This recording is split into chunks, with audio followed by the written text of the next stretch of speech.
All right, as the race to replace Prime Minister Theresa May over in the UK heats up, most of the Conservative Party frontrunners agree on one thing, and that's the need for a close US-UK alliance, especially in light of the growing risk of war with Iran now.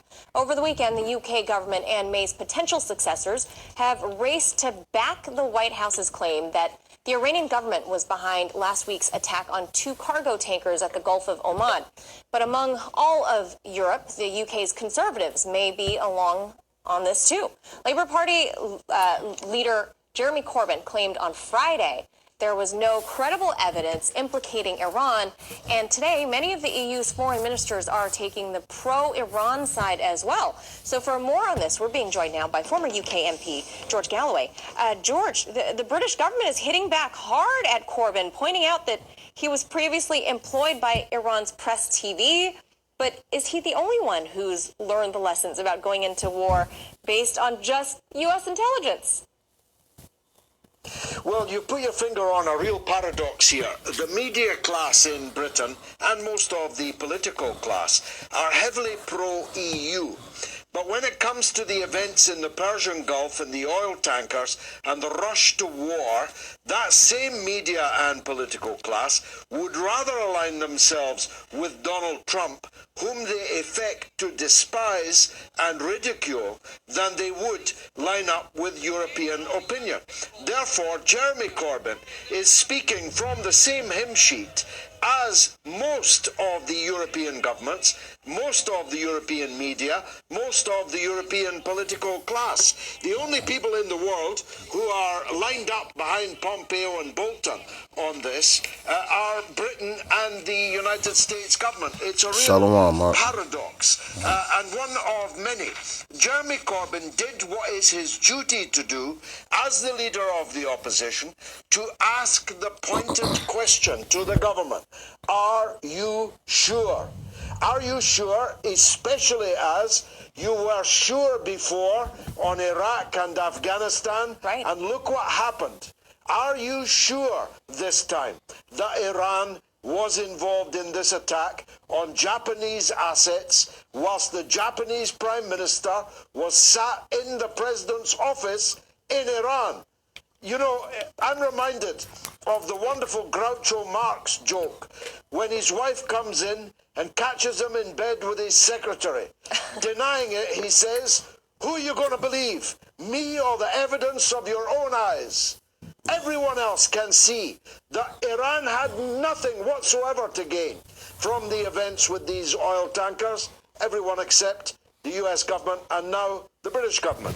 Right. I mean, if you recall back in 2003, the WMDs with Tony Blair quick to jump on with George W. Bush. And it seems that history seems to be repeating itself again.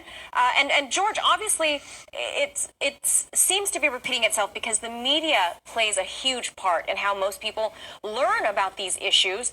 Have you noticed any sort of bias in the British media's reporting of this crisis? Massive bias. Britain has a very long and bad history with Iran. We used to rule it, of course, and many people wish that we still did. When we ruled it, it wasn't quite the oil field that it has since become, and gas field. But the old habits die hard. The idea of an independent foreign country that owns a lot of resources goes against the grain in countries like ours, and I think in countries like yours. I recall Donald Rumsfeld's famous words, "It's not our fault that God put America's oil under other people's countries." And that's the kind of mentality that is abroad here. But the feeling in Britain amongst the mainstream political class and the media, it's like, it's almost, there's only one letter of a difference, Iraq and Iran. And it's exactly the same playbook, the same stuff being said, the same arguments being made. And if they go ahead, it'll lead to just as disastrous consequences. More, actually, because Iran will not be conquered in the way that Iraq supposedly was. And George, it's not just Jeremy Corbyn either. EU foreign ministers met today to discuss this crisis, and many have echoed the Labour Party's sentiment there. Germany's Heiko Maas says that the EU is still gathering its own evidence. Luxembourg's foreign minister made a reference to the invasion of Iraq in 2003, called for the UN to step in here. Are we heading to a split now between the US and UK and the rest of the EU allies on this issue?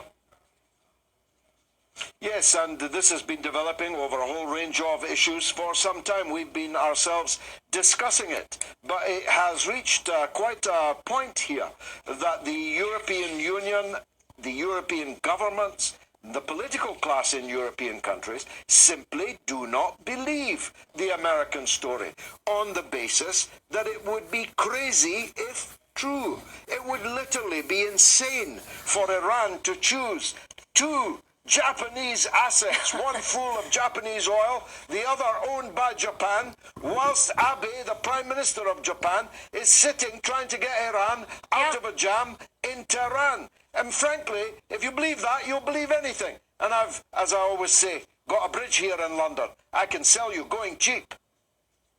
Certainly peculiar times that we're living in, George. I can't explain our lying eyes. As always, appreciate your insight on this. George Galloway, thank you. Welcome. Hey YouTube, thanks for checking out our channel. We hope you enjoyed the video.